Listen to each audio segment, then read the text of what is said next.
Hello मेरे बच्चों, प्यारे बच्चों, बोलो क्या हाल है। Good morning to everyone.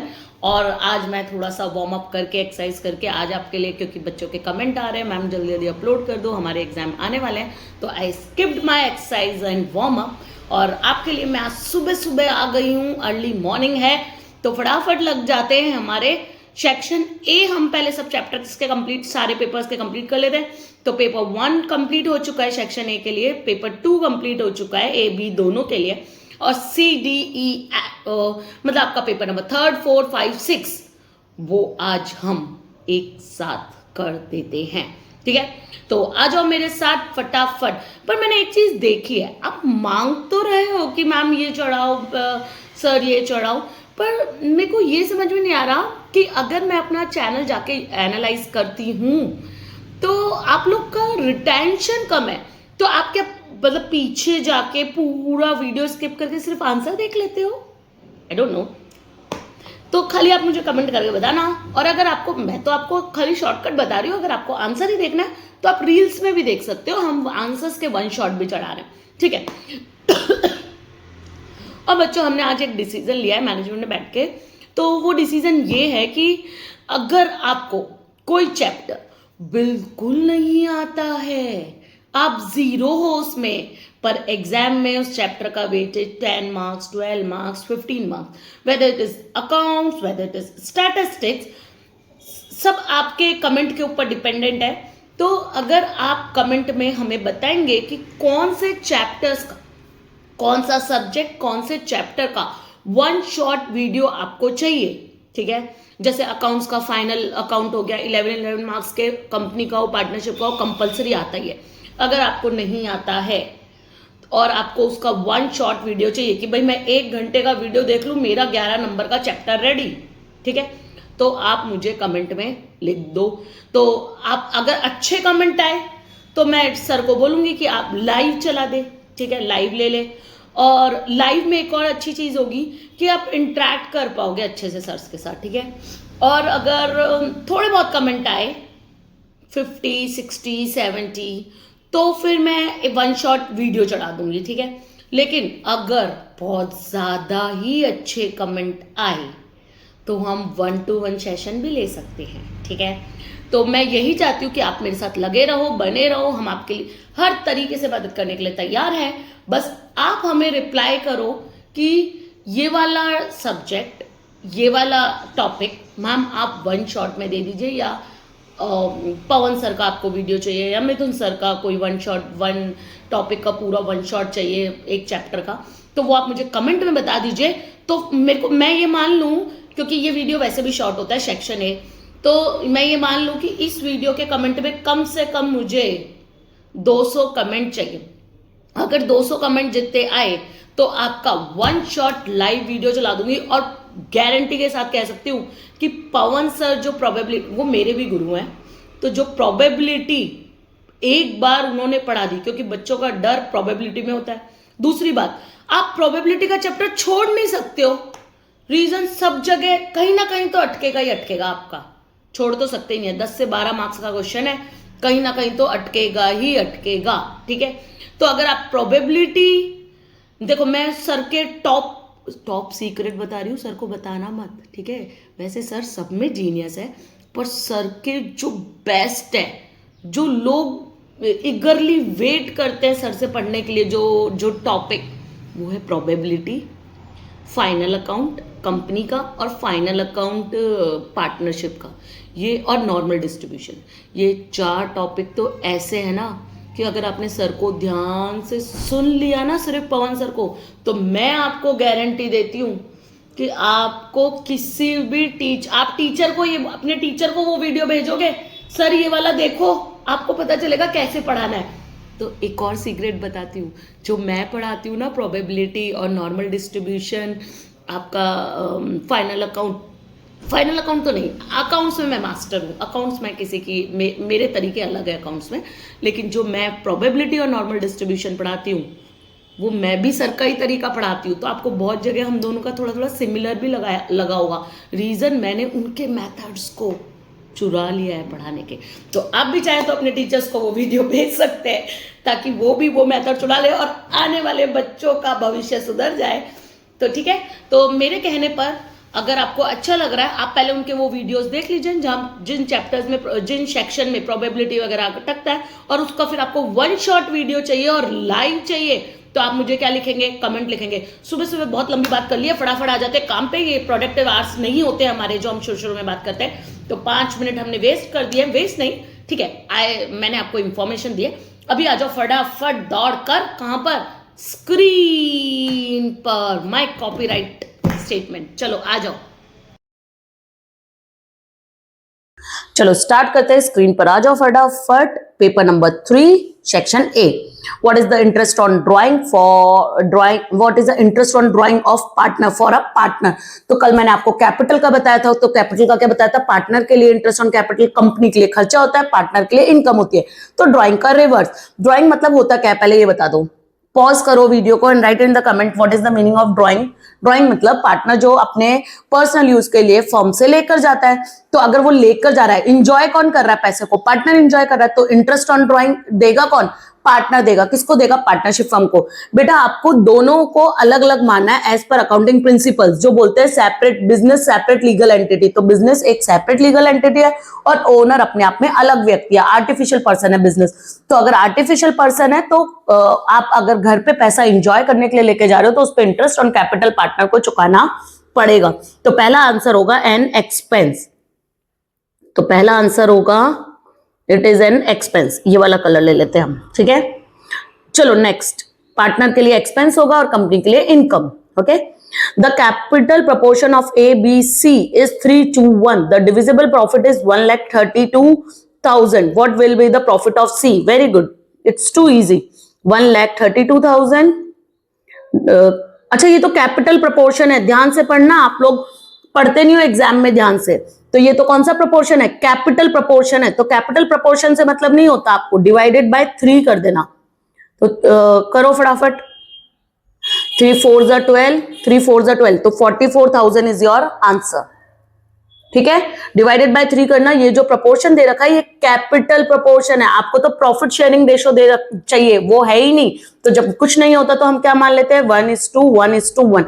ऐसा नहीं आपको नहीं आता है, आई नो आपको आता है, पर एग्जाम में क्या होता है, हमारे पास 3 घंटे का प्रेशर इतना तेज होता है ना कि हम भूल जाते हैं, है ना। तो मैं ऐसे टीचर हूं ना, I do not consider the marks most probably. आपका कॉमर्स में आपका दिमाग चलना चाहिए। अगर आपका दिमाग बहुत अच्छा चलता है ना, तो जैसे मैं मेरे बच्चे के लिए भी ऐसा नहीं करती कि आप कितने मार्क्स आए, आपको आना चाहिए। बाई चांस आप प्रेशर में गलत करवाए, that is a secondary matter. पर ये भी है बच्चों कि राइट टाइम पे राइट प्लेस पर होना भी बहुत जरूरी है। तो अगर आप जब सही जगह थी, जब आपको यूज करना था दिमाग, तब आपने नहीं किया तो वो भी गलत बात है ना। इसलिए मैं आपको अभी क्वेश्चन करवा रही हूँ। चलो, goodwill is which type of asset, ये तो 11th का क्वेश्चन है, बताओ फटाफट। Very good, intangible asset. Goodwill कौन सी एसेट है, इंटेंजिबल। चलो, expected profit is equal to, expected profit is equal to बोलो, very good, capital employed multiply by expected rate of return. A answer होगा, ठीक है। Capital employed multiply by expected rate of return, that is expected profit. यानी अगर उस capital, expected profit होता क्या है कि अगर उस कैपिटल को आप बिजनेस में नहीं लगाते और कहीं और इन्वेस्ट कर देते, मान लो कहीं किसी कंपनी के शेयर खरीद लेते, किसी को दे देते, तो वो मार्केट की एक्सपेक्टेड रेट ऑफ रिटर्न क्या होता है, वो मार्केट की रेट होती है, मार्केट में इंटरेस्ट रेट क्या चल रही है। तो अगर मैं अपना बिजनेस नहीं कर रही होती तो वो सरप्लस पैसा पड़ा है, जैसे मैंने ₹1,00,000 तो सरप्लस पड़ा है, तो मैं उसको किसी को दे देती, भाई तू इस पैसे को यूटिलाइज कर तेरे बिजनेस में और मेरे को 12%, 10%, 15% दे देना। तो कैपिटल एम्प्लॉयड, कैपिटल एम्प्लॉयड मतलब बिजनेस में कितनी कैपिटल लगी हुई है, यानी आपके बिजनेस में कितनी कैपिटल आपकी लगी हुई है, दैट इज कैपिटल एम्प्लॉयड। और एक्सपेक्टेड रेट ऑफ रिटर्न मतलब मार्केट में कितनी इंटरेस्ट रेट चल रही है, ठीक है। तो आपका प्रॉफिट एक्सपेक्टेड प्रॉफिट से ज्यादा होना चाहिए हमेशा। रीजन, उतना तो अगर आप काम नहीं कर रहे होते तो भी मार्केट से आप अर्न कर लेते हैं, ठीक है। अब आप खुद भी तो काम कर रहे हो अपने बिजनेस के लिए, अगर आप खुद भी अपने बिजनेस के लिए काम कर रहे हो तो आपकी भी तो इनकम होनी चाहिए कुछ, ठीक है। चलो, तो पहला आंसर 4th का ए आएगा। 5th, revaluation account is known as, revaluation account को क्या बोलते हैं बोलो, रिवैल्यूएशन अकाउंट को क्या बोलते हैं? P&L adjustment account. ये पिछले वाले पेपर में भी था, ठीक है, P&L एडजस्टमेंट अकाउंट भी बोल सकते हैं। उसमें वही तो करते हैं, जितनी इनकम होती है आप क्रेडिट साइड दिखाते हो, जितने एक्सपेंस रह गए हैं या अभी आपको मिले वो सब डेबिट साइड दिखाते हो। ये क्वेश्चन बहुत ज्यादा पूछा जाता है, इंपॉर्टेंट लिख लेना है ना, और आपको याद भी नहीं आता क्योंकि हम कहीं पर P&L एडजस्टमेंट लिखते नहीं है प्रैक्टिकल में। What is mean by credit balance of revaluation account? Credit balance of revaluation account तो बताओ उसको क्या बोलते हैं? तो revaluation account is like a P&L account. सारे नेचर, सारे रूल्स वगैरह P&L के ही हैं। तो क्रेडिट बैलेंस P&L अकाउंट का होता है तो वो क्या होता है? प्रॉफिट। तो रिवैल्यूएशन का भी क्या होगा? प्रॉफिट। ठीक है, थोड़ा थोड़ा कॉमन सेंस भी लगाना अगर आपको नहीं आता तो।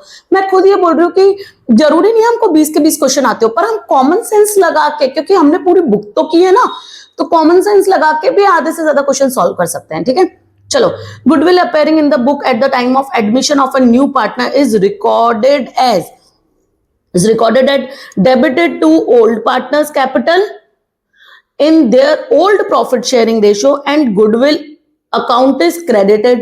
यही तो करते हैं, गुडविल को क्लोज करते हैं जो बैलेंस शीट में। देखो बैलेंस शीट पड़ी है आपके पास, नया पार्टनर आया तो यहाँ पे अगर पहले की गुडविल पड़ी है बुक में तो वो पार्टनर्स में क्या कर देते हैं? डिस्ट्रीब्यूट कर देते हैं। तो आप एंट्री लिखते हो, A capital account debit, B capital account debit, C capital, C तो नहीं, मान लो कि सी नया आ रहा था तो टू गुडविल, तो गुडविल को क्रेडिट कर देते हो और पुराने पार्टनर्स में पुराने रेशियो में डिस्ट्रीब्यूट कर देते हो। तो पहला ही आंसर आएगा, debited to old partners capital in their old profit sharing ratio and goodwill is credited. ठीक है, तो ये एंट्री देखो, अब ये क्या था? ये एंट्री थी, पर हमें क्लिक नहीं होता। ये जब एंट्री ऐसे लिख देते हैं ना स्टेटमेंट्स में तो हमें क्लिक नहीं होता है। ठीक है, चलो next. Jenny and Jufi are partner sharing profit and loss in the proportion of, अब ये प्रॉफिट लॉस का ही रेशियो दे रखा है 3:2। They have admitted Jiya as a partner on the condition that she will be given 1/5 share. तो new profit sharing ratio क्या होगा? बोलो। तो 1 में से 1/5 हटा दो, जो बचेगा उसको 3/2 में ही बांट दो। तो बोलो क्या होगा? तो देखो कैसे करते हैं, 1 में से 1/5 हटा दो पहले, तो बचा कितना? 4/5। अब 4/5 को 3:2 में बांट दो, 3:2 में, तो बांटो फटाफट 3:2 में। तो 4/5 का 3/5 और 4/5 का 2/5, तो लिखो 4 3 12 और 5 5 25। इसका आया 4 2 8, 5 5 25। अब ये तो हो गया किसका? ये कौन पार्टनर थे? Jenny and Jufi. तो ये जेनी का, जेनी है पहले, जूफी जूफी है, जूही सॉरी, जेनी एंड जूही। ठीक है, और नया पार्टनर कौन आ रहा था? नया पार्टनर कौन है? जिया। तो जिया का है, अरे कैसे नाम दिया, जिया का है कितना है? 1/5। तो इसको सबके डिनोमिनेटर इक्वल होने चाहिए, तो इसका डिनोमिनेटर इक्वल करने के लिए मेरे को दोनों साइड, ध्यान करो, अगर आप ऊपर नीचे दो एक ही नंबर से मल्टीप्लाई करते हो तो उसकी कोई इफेक्ट नहीं होती, क्योंकि वो तो कट के वही हो जाएगा। तो 5/25 सबके डिनोमिनेटर इक्वल हो गए। अब जब सबके डिनोमिनेटर यानी सबकी पैंट मतलब डिनोमिनेटर, सबके डिनोमिनेटर इक्वल हो जाते हैं तो आप उनको रेशियो में लिख सकते हो। तो मेरा रेशियो कितना हो गया? 12:8:5। ठीक है, देखो आपके उसमें है, हाँ ये रहा पहला ही है A, 12:8:5। ठीक है, चलो मार्क कर लो, न्यू प्रॉफिट शेयरिंग रेशियो पूछा था। डन, ये ले लो स्क्रीनशॉट। 1 में से पहले माइनस कर दो उसका शेयर, जो बचा, कुछ नहीं बोला हमको, तो जो बचा वो पुराने रेशियो में बांट दो, simple. If the partnership deed is silent, interest is payable at dash on the unpaid amount payable to the retiring partner. तो कितना परसेंट इंटरेस्ट देते हैं? बोलो बोलो। 6%। Very good, 6% per annum. ठीक है, और अगर पार्टनर का लोन हो तो उस पर भी कितना देते हैं? पार्टनर ने फर्म को कोई लोन दिया है और कुछ नहीं बोला तो उस पर भी कितना देते हैं? 6% देते हैं। पर देखो जब पेपर 1 to 5 मैंने करवाया ना, तो मुझे कहीं कहीं याद है कि बड़े क्वेश्चन में लिखा हुआ है किसी पार्टनर की वाइफ ने या किसी थर्ड पार्टी ने हमको लोन दे रखा है और उसकी इंटरेस्ट की कहीं चर्चा नहीं दी करी है। तो मैं बता रही हूँ, एक्चुअली मैं मेरे जो ऑफलाइन क्लासेस है उसमें बच्चों की नोटबुक चेक करती हूँ, तो वो क्या गलती करते हैं, तो वो उस पर भी 6% देते हैं, क्योंकि उनको ये तो पता है 6% देना है, पर किसको देना है ये पता नहीं। तो जितने भी लोगों ने लोन दिया, मानो मैंने फर्म को लोन दिया, मेरा उस फर्म से कोई रिलेशन नहीं है, फर्म ABC की है, अब मैंने फर्म को लोन दिया तो मेरे को भी 6% इंटरेस्ट। अरे नहीं बाबा, जब कुछ नहीं बोला एक्सटर्नल पार्टी के लिए तो नहीं देना, ठीक है। सिर्फ पार्टनर अगर फर्म को लोन देता है तो उस पे 6% है, पार्टनर की वाइफ भी अगर लोन दे रही है तो उस पे भी 6% नहीं है, ठीक है।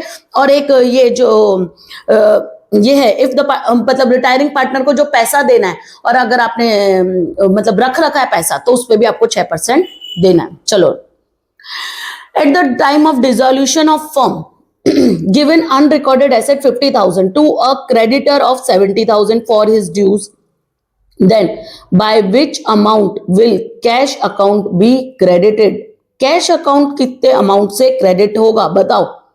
तो देखो कितने की एसेट थी, अनरिकॉर्डेड एसेट 50,000 की थी, और to the creditor and creditor of 70,000 for his dues, उसके ड्यूज के लिए, which amount by which amount cash amount भी क्रेडिटेड, तो कैश कितने से क्रेडिट होगा, तो यानी 70,000 का क्रेडिटर है, उसको 50,000 की तो एसेट दे दी, तो 20,000 कैश देने पड़ेंगे। तो लिख लो क्योंकि अनरिकॉर्डेड है एसेट, ठीक है।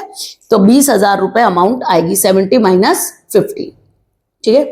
चलो next, to which account debit balance of P&L account is transfer at the time of dissolution of a firm, to which account debit balance of P&L account, P&L का डेबिट बैलेंस है, बताओ P&L का debit balance कौन सी side में लिखा जाता है, balance sheet के असेट साइड में। तो to which account debit balance of P&L account is transfer at the time of dissolution of a firm, कौन से अकाउंट में ट्रांसफर किया जाता है, पार्टनर्स कैपिटल अकाउंट में ले जाते हैं उसको, ठीक है। चलो next, for public issue of share company has to be take a permission from whom, किससे परमिशन लेनी पड़ती है बताओ।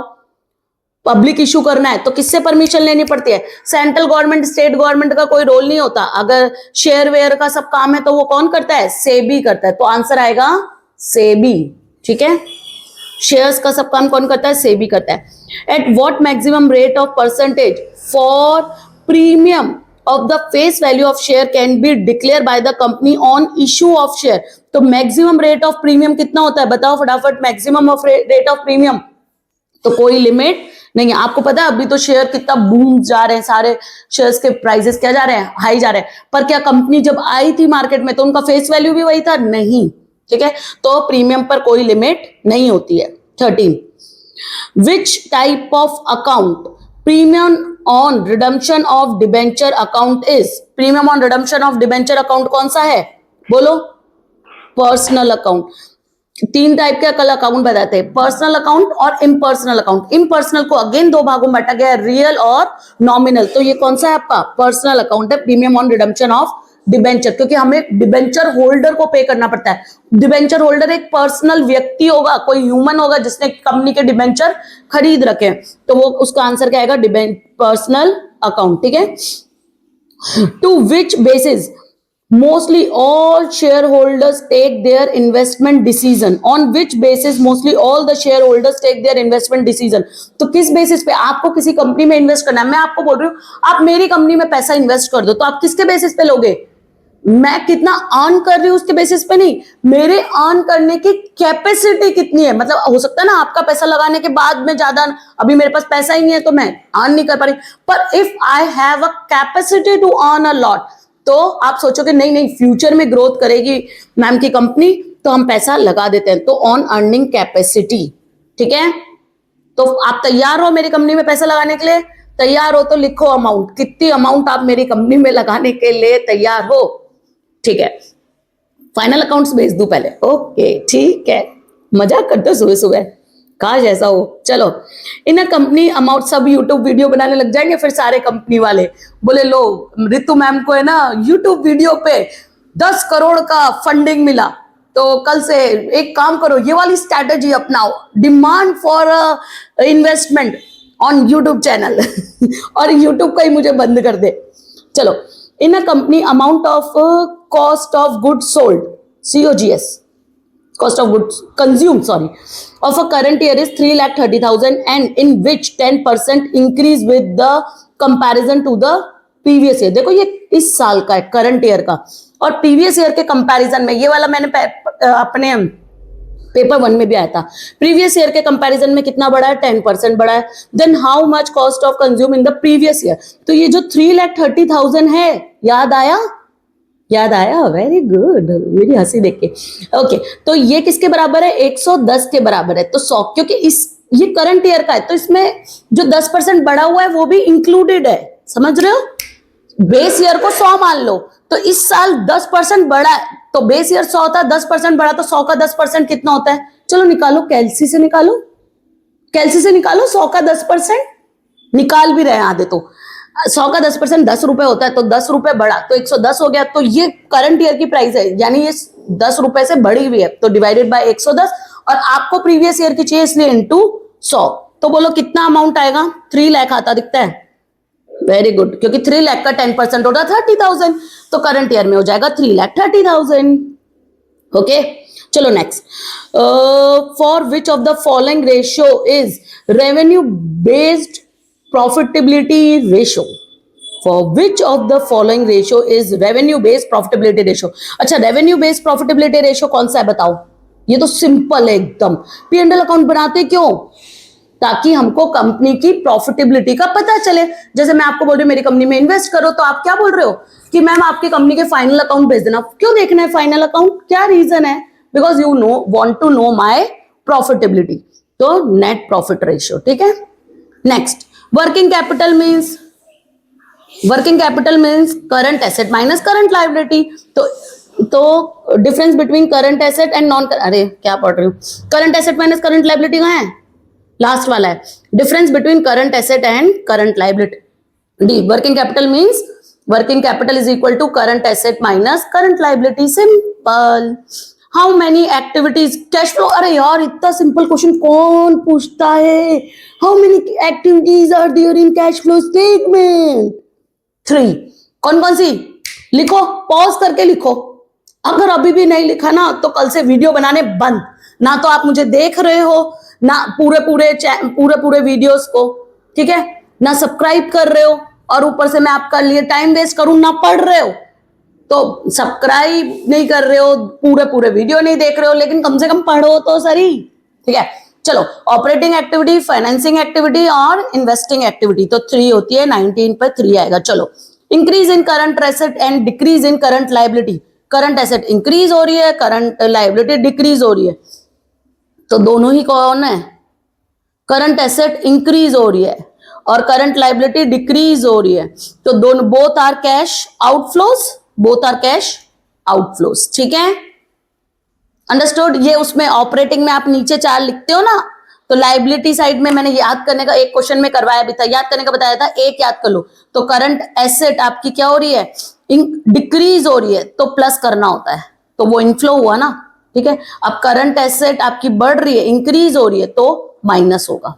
ओके, कोई एक याद कर लो, ये वाला याद कर लो, मैं तो ये याद रखती हूं कि करंट एसेट अगर डिक्रीज हो रही है तो प्लस होता है, ठीक है, बाकी 4 ऑपोजिट, डन।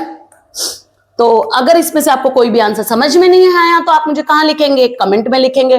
कमेंट में मैं ज्यादातर रिप्लाई कर ही रही हूं, फिर भी कभी कभी क्योंकि आपके लिए वीडियो फटाफट बन रहा है, तो कभी कभी लेट हो जाए तो मुझे क्षमा करें। और दूसरी बात, please like my channel and please share with others also, ताकि वो आपका ही नहीं सबका भला हो, सबका साथ सबका विकास, मोदी जी के इस स्लोगन पर हम काम करेंगे। तो आज ही आप प्रॉमिस कर लो मुझसे कि आप कितने लोगों से शेयर करोगे, कम से कम, पहले 1 था, फिर 2 हुआ, अब मैं आपसे 5 मांगूंगी, तो कितने लोगों को शेयर करोगे, 5 लोगों को, ठीक है। चलो, have a nice day, thank you, enjoy your morning.